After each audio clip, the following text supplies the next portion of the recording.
Good evening, everyone. Welcome back to PyroFalkon's Let's Play Extravaganza, where we are playing Cinders, an interactive fiction game which you can purchase from the developer's website. The link is in the video description. When we last left off, the evil stepsisters and stepmother have run off to town to get their dresses altered since the original tailor screwed everything up.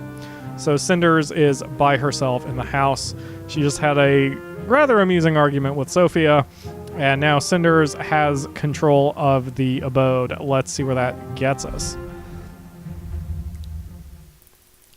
Everybody's gone except me.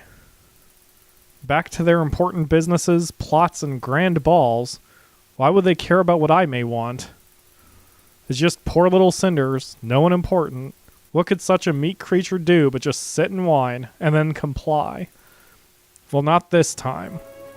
Today is going to be different.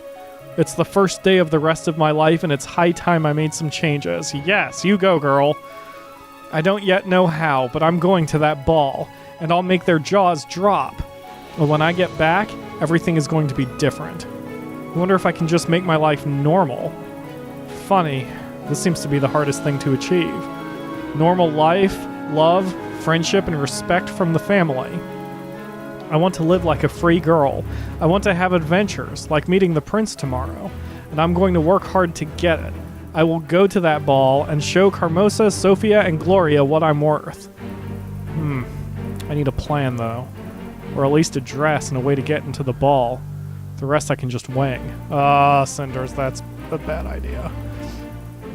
Both Madame Ged and that creature from the lake offered to help me when I finally know what I want.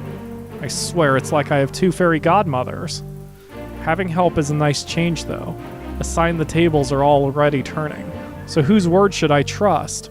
To whom would it be better to be indebted? Who's less likely to mess it up for me? Again, my instinct is to go with the fairy, so we're picking Madame Ged. The fairies are like an abyss. You shouldn't stare into them too much. Not to mention trusting them. How could I spend the rest of my life waiting for the price tag to appear on my happiness? And I'd probably have to pay dearly. Once you leave your happiness to fate, you become a slave to it. It can easily turn at any moment. Ged's ways may be morally gray and selfish, but at least she's straightforward about it. Life isn't always peachy. She knows what she wants and how to get it, which is more than I've done up until now. But let's not be too hasty. I just remember what the captain said about Father's last will. If it really exists and I could find it, then things could turn out quite interesting. And since Carmosa was so kind as to leave the house and study unattended... I want to search for the will. I want to say do it. So we're picking just go. Forget it.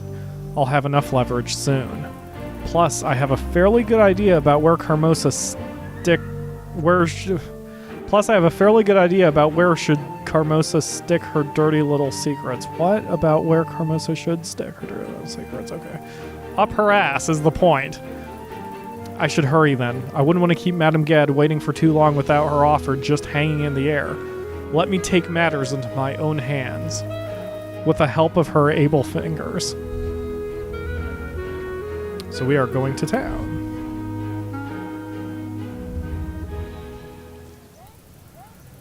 I wonder if Madame Ged is at her store. I hope she isn't in trouble with the townsfolk again. That brazen simpleton. It's Carmosa. I better hide. A craftsman, he calls himself. A man of trade. If it were up to me, he'd be out of business.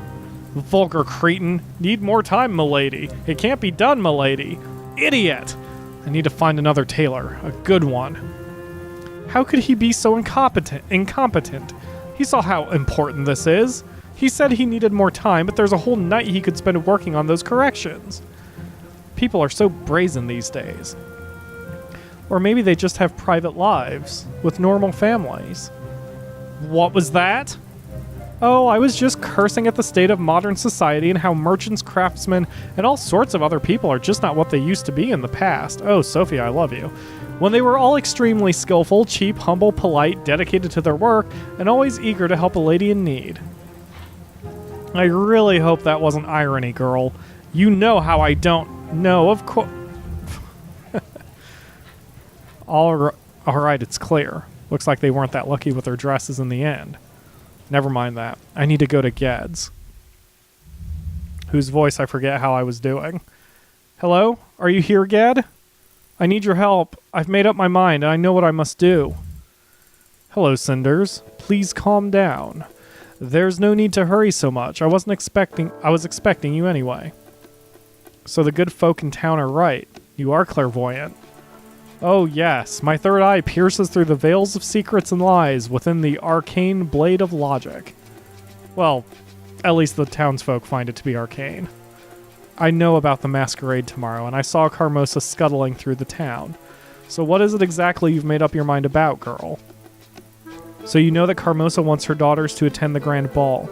She wants the event to raise the family's status in the society. Yes, I have gathered that much. She also wants me to stay at home. She says we all have a part to play, and mine is to clean the house for the future of the distinguished guests. This is not surprising. She knows you'd upstage your sisters with little trouble. Maybe she does. It doesn't matter. I just need to go. I need to get to the palace. I'm sick and tired of having to give up my dreams all the time. I want freedom, and I want a little bit of space for myself. I deserve it. I want Carmosa and her daughters to finally see me as an equal. Besides, I think it's going to be magical tomorrow. And I get to meet the prince. A little fairy tale of my own. Laugh at me all you will, but I really need that. I start to feel as if Carmosa robbed me of everything that's magical, beautiful, or fun about life, and then replaced it with constant worry and competition. I need to prove myself that those things can still happen, that I'm not as broken as her daughters. Besides, that's only the beginning. After the ball, my life is going to take a turn. Things will change. You sound very convinced. May I know exactly how you are going to make this change happen? Unlike all the other young girls unhappy with their lives. I sort of hoped you could help me with the details? But I basically have two routes of action I could take. I could try to escape the town and start all over, or I could try to take control of the house from Carmosa's hands. Indeed you could. But why limit yourself? Why not become the queen? Yes, that's an option too. Since I'm going to the ball, I might as well win the prince's heart. Don't be so blasé about it. I can see you smirking, but I assure you I'm serious about all this. That you are. It's heartwarming to see you so confident about your plans, Cinders. There is much of your mother in you. There were times when she was very determined to act against all odds as well. Is that how you see my situation? Am I throwing myself against the high tide? How I see your situation matters little, both to you and your situation. Points of view are nothing more than what they are, points from which things are seen, never the things themselves. That was a good line. I like that. It's very philosophical. It's always easier to learn about a point of view rather than a thing. More often than not, things remain secret. They are uncertain. But one thing is certain. Choice. What is your goal? I told you. I want to finally break free and you gave me 3 possible routes how you could make that happen. But at this point, they aren't any better than the miller's daughter's bedtime dreams of becoming a circus acrobat. If you are serious about it, you need to decide what it is exactly you want. And then maybe I can help you form an actual plan. What I really want. Oh boy. So this is the big choice. I can feel it. What is my goal?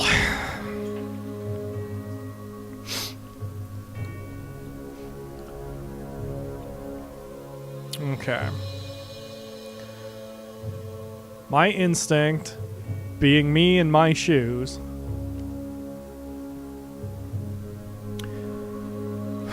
I would want freedom more than anything, and I don't mind starting over to get it, so I think my first instinct would be to escape the town.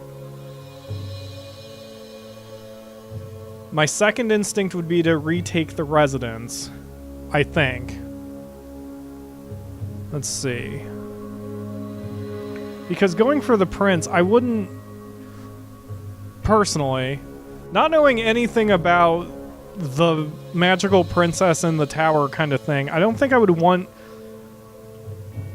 to... Like, would I want to be in a position to rule a place if I'm getting that position based on, like, you know, marrying someone out of status? I mean, then part of me is like, I am kind of a control freak, like in real life. I'm very in control of my channel and that kind of thing, and I wouldn't mind ruling a little bit. But if I had Cinder's big house, I wouldn't mind retaking it. We just want freedom here. We don't necessarily want royalty. We want freedom. We want to be able to be ourselves and to live without having a bunch of bullshit piled up on us. So I think retaking the residence would be my second goal. It would be my second instinct, because I would be able to get that freedom back and punish those, in Cinder's mind, bitches who are weighing us down. So my last instinct would be to go for the prince and become queen. So that is what we are choosing. If I'm making grand plans of turning my life around, I may as well aim for the top. I'll go to the ball and show everyone, including my caring family, what one determined girl can do. I hope the prince is as interesting and promising as everyone says, because after that night, his heart is going to belong to a certain young woman. You seem very confident about your chances. Frankly, it's just a front I put up. I have no idea if it's going to work. It probably won't. Look at it this way. If I'm to flee the town like some criminal, there's still going to be time for that. And what kind of life is that anyway? And taking the residence back from Carmosa? I admit it sounds wonderful, but let's be honest, it's not going to happen. Carmosa keeps it tightly and won't let go. That's just the kind of woman she is, and I have to say, even I can respect that. So the truth is, this ball may be my only chance to significantly change my life. I must succeed. Oh, the young, how you love your precious dramas and last chances. That hits a little too close to home.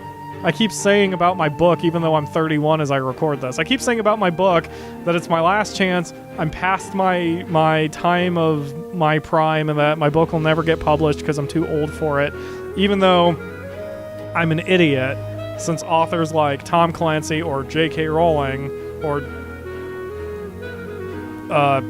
Martin, George R.R. Martin, wait, George R. Martin, what? Yeah, him, were much older when they got super crazy, awesome, famous. So I'm being an idiot. Anyway, going back to the story. Also, I would like to point out that it's one rare game that makes me introspective, especially when I'm trying to roleplay a character. Points for you, Cinders. Not the character of the game. Points.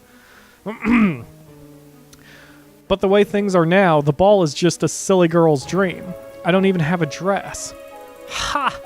I'm going to surprise you there. That is the least of your troubles right now. I'll get you a dress. One of my old ones, actually. I used to wear it when I was about your age, and believe me, I've melted many hearts in it. The neckline goes all the way to the belly button. That would be nice. I really don't know if... Oh, I'm sure you'll love it. I'll have it cleaned and ready for the ball. Just pay me a visit before you go to the palace and I'll give it to you. I should be able to find some other way to allow you inside the palace, so don't worry about it. I just need to pull some strings. Gad, I'm really grateful for your help. I don't know what I would do without you. Don't mention it. I made a promise to your mother, remember? And a few words of advice from an old dress doesn't cost me that much. You might even say I managed to pay my debt cheaply. Cheaply? Well, I'm about to leave this town and was afraid you might come asking for something requiring an actual effort. Haha. Madam Ged, selfish as ever. Do I look like some magical helper from the enchanted realm to you? I'm no fairy godmother, Cinders. And you're very lucky I'm not one of the little folk. Now go. All is set. You know what to do. Do we? Well, if we do, we're going to do those things in the next episode of the Let's Play. Maybe we'll get Cinders to the ball in tomorrow's episode. Maybe we'll take a couple. Who knows? But stick to the channel and you'll find out. Thanks for watching, guys. We'll see you tomorrow.